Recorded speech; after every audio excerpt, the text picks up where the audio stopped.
Hello and welcome to Section 2 AWS IAM Identity and Access Management.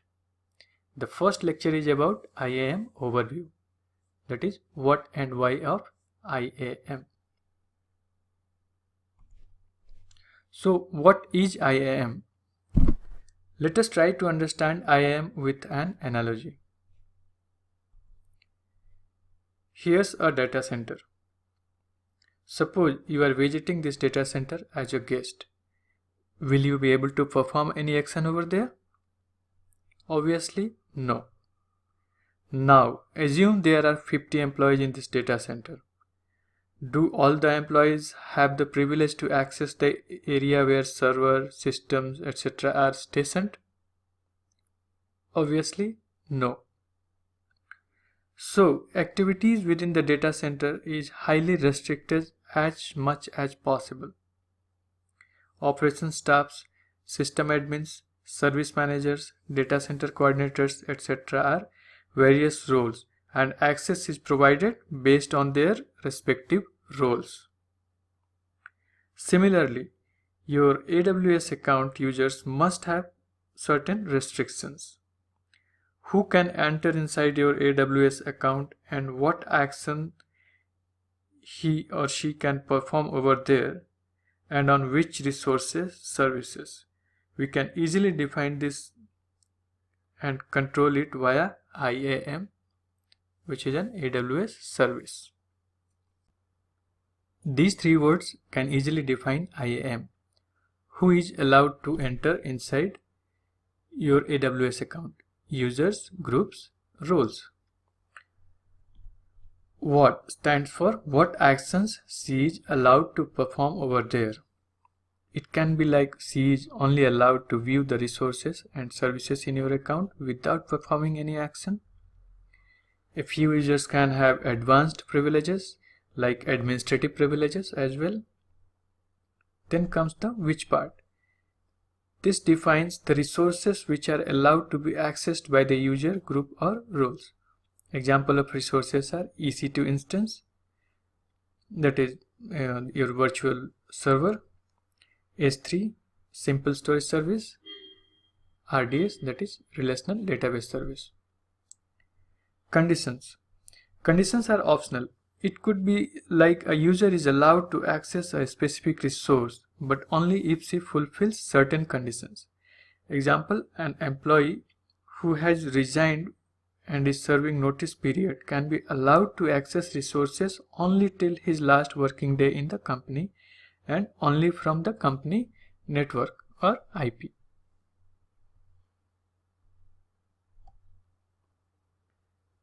What is IAM? This is the official definition. IAM enables you to manage users to access AWS services and resources securely via users, groups, roles and policies. IAM is global service. You can't restrict it based on a region. Always remember this.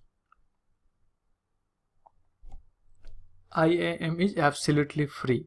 The resources used by users are charged. So, IAM itself is free, but the resources which are used by the users, groups or roles, they are charged. This is a bit obvious. Here's how IAM is represented through this image. This is the official image. Now let us see why IAM. You can create and manage AWS users, groups and use permissions to allow or deny their access to AWS resources. You can have fine-grained access control via AWS console or integrate it with your corporate directory. Permissions let you specify access to AWS resources. Permissions are granted to IAM entities, users, groups or roles, and by default these entities start with no permissions. Remember this. By default these entities starts with no permissions. In other words, IAM entities can do nothing in AWS until you grant them your desired permissions. To give entities permissions, you can attach a policy that specifies the type of access, the actions that can be performed, and the resources on which the actions can be performed. IAM key terminologies. Users, individual users. It's like the same we have in other accounts. A user can be added to a group or can stay without a group. Groups, a collection of IAM users with similar set of requirements. Easier to manage permissions with groups. So the users who have a similar set of requirements, for example, developers, all the developers have similar set of requirements, so they can be placed in one group. People related with accounts and finance can be placed in another group. HR and HR managers, etc. can be placed in a separate group named HR, for example.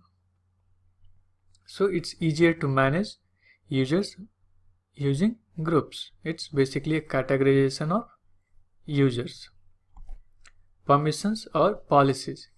They are used to grant privileges. MFA, multi-factor authentication. This is for account security. We will see this later on. Roles. An IAM entity that defines a set of permissions for making AWS service requests. We will also check this. Root account. The email ID that is used to sign up AWS account. It has unrestricted access to your AWS account. So the email ID which you have used to register for AWS account is known as root account.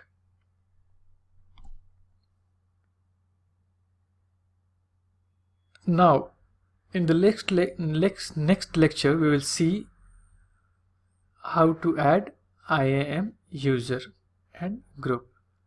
So for that to achieve, you have to log into AWS console, select IAM service, and then provide username, password of that user. It can be auto generated password as well. Add your user to a new or existing IAM group. So we will see this hands-on, but I am just giving you a heads up so that you will be comfortable with what's going on over there. A permission via a policy can be added directly to the user, or alternatively a policy can be added to a group. So policy or permissions can be added directly to the user or to a group. Any user in that group will have the permission sets based on the policy attached to the group. So all the users in a group will have exactly same kind of permission. So we will, to summarize how this add new user lab will work, let us see. We'll go to AWS console and then IAM service, and then to add users, this is add user. Then we'll create a group. If we already don't have the required group, then we can assign user or users to group. See, I have written user and S in brackets because you can create a single user or you can create multiple users through the same interface at the same point of time. So the third step is to assign users or user to a group.